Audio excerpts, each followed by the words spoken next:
حضرت موسیٰ علیہ الصلوۃ والسلام کے دور کا۔ فرمائیے۔ حضرت موسیٰ علیہ الصلوۃ والسلام کے دور میں بنی اسرائیل میں ایک شخص تھا، بہت غریب مفلس، یہاں تک کہ ایک وقت کی روٹی کا انتظام نہیں ہوتا تھا، فاقے گزرتے تھے۔ ایک مرتبہ وہ چلا جا رہا تھا تو راستے میں حضرت موسیٰ علیہ الصلوۃ والسلام مل گئے۔ اب انہیں دیکھا یہ تو پیغمبر ہیں، اللہ کے کلیم ہیں، اللہ سے ہم کلام ہوتے ہیں، تو اس نے درخواست کی کہ آپ اللہ کے یہاں جا رہے ہیں ہم کلام ہونے، تو میری ایک فریاد اللہ کے دربار میں رکھ دیں، وہ یہ کہ اللہ نے میری تقدیر میں جتنا رزق لکھ رکھا ہے وہ سارا اکٹھا ہی دے دے مجھے۔ اچھا۔ اس لیے کہ میں تو روز فاقے سے گزرتا ہوں، کبھی روٹی ملتی کبھی نہیں، تو ایک دفعہ اکٹھا مجھے مل جائے تو میں جی بھر کے کھا لوں، بس وہ ایک تمنا پوری ہو جائے، پھر آگے جیسی زندگی گزرے، یہ آپ کروا دیجیے۔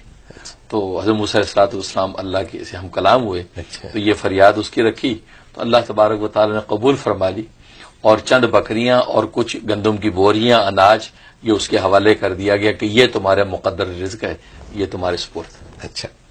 اس کے بعد بات آئی گئی ہو گئی۔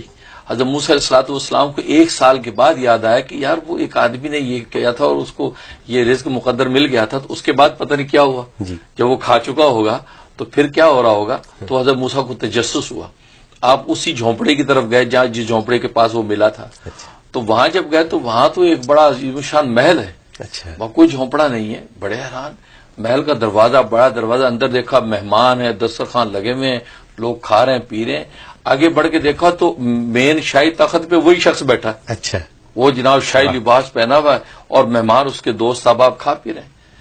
بڑے حیران ہو کہ یا اللہ یہ وہی آدمی ہے، اس کا مقدر رزق تو چند بوریاں اور چند بکریاں تھی، یہ کیا ہو رہا ہے؟ فوراً اللہ سے ہم کلام رب ذوالجلال، یہ کیا ماجرا ہے؟ اس کا مقدر رزق تو مل گیا تھا اور یہ آدمی آج تو یہ شاہی خزانے لے کے بیٹھا۔ تو اللہ تبارک و تعالیٰ نے فرمایا کہ اصل میں اس نے میرے ساتھ تجارت کی تھی، اور تجارت میں اس کو نفع ہوا۔ واہ۔ تو حضرت موسیٰ علیہ الصلوۃ والسلام نے کیا رب ذوالجلال کون سی تجارت کا؟ تجارت اصل میں اس نے یہ کی تھی کہ اگر یہ خود اپنے ذات پہ خرچ کرتا تو اس کا اتنا ہی تھا جتنا میں نے دیا تھا، وہ ختم ہو جاتا، لیکن اس نے میرے ساتھ تجارت یہ کی، اس نے غریبوں کو بھی کھلانا شروع کر دیا، مہمانوں کو کھلانا شروع کر دیا، دوستوں کی دعوتیں شروع کر دی۔ تو نتیجہ کیا ہوا؟ میری سنت یہ ہے کہ جب میرے لیے جب 1 روپیہ خرچ کرتا تو میں اس کو 10 گنا دیتا ہوں، لہٰذا اس کے اندر میں جو ملٹی پلائی ہوتا جا رہا ہے یہ سارا رزق، یہاں تک کہ آج اس کے بعد محلات ہیں اور سونے چاندی کی تجوریاں ہیں کہ وہ تھوڑا جو ملٹی پلائی ہوا۔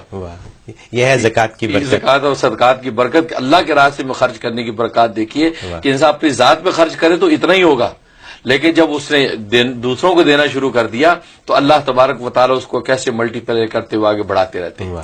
بلکہ میں تو کہا کرتا ہوں یہ بالکل کامن سینس ہے کہ ایک دانہ اگر ہے گندم کا، اگر آپ اس کو چبا کے کھا لیں تو ختم ہو گیا، اسی دانے کو زمین میں آپ دفنا دیں تو وہ 100 دانے اگا دیتا ہے۔ ایسی بات صحیح ہے، بالکل ٹھیک ہے نا، بالکل۔ تو زمین کے اندر اللہ نے وہ زرخیزی رکھی ہے کہ ایک بیج آپ بو دیں تو وہ 100 بیج بوتا ہے، آگے پورا تناور درخت بن کے سینکڑوں آم اس پہ لگتے ہیں، لیکن اگر ایک آم آپ نے کھا لیا تو ختم ہو گیا۔ بالکل اسی طریقے سے اللہ کے راستے میں جب دیا تو اللہ تبارک و تعالیٰ 700 گنا تک جب بڑھاتے ہیں تو یہی ہوتا ہے۔ یہ اصل میں وہ راز ہے کہ اللہ جو ہم سے جو کہتا ہے کہ میرے راستے میں خرچ کرو، اللہ اصل میں ہمارے مقدر رزق کو بڑھانے کا ایک ضابطہ ہمیں بتانا چاہتا ہے، اس کے نتیجے میں وہ مال بڑھتا ہے۔ بعض نالائق لوگ یہ کہتے ہیں جی ہم اپنے خون پسینے کی کمائی غریبوں کو کیوں کھلا دیں بھائی، ہم کھائیں گے ہمارے بچے کھائیں گے بھائی، بس پھر وہ ان کا صورتحال وہی ہے کہ وہ چند بوریاں چند بکریوں پر ہی رہ جائیں گے، وہ آگے نہیں بڑھیں گے، تجارت نہیں ہوگی۔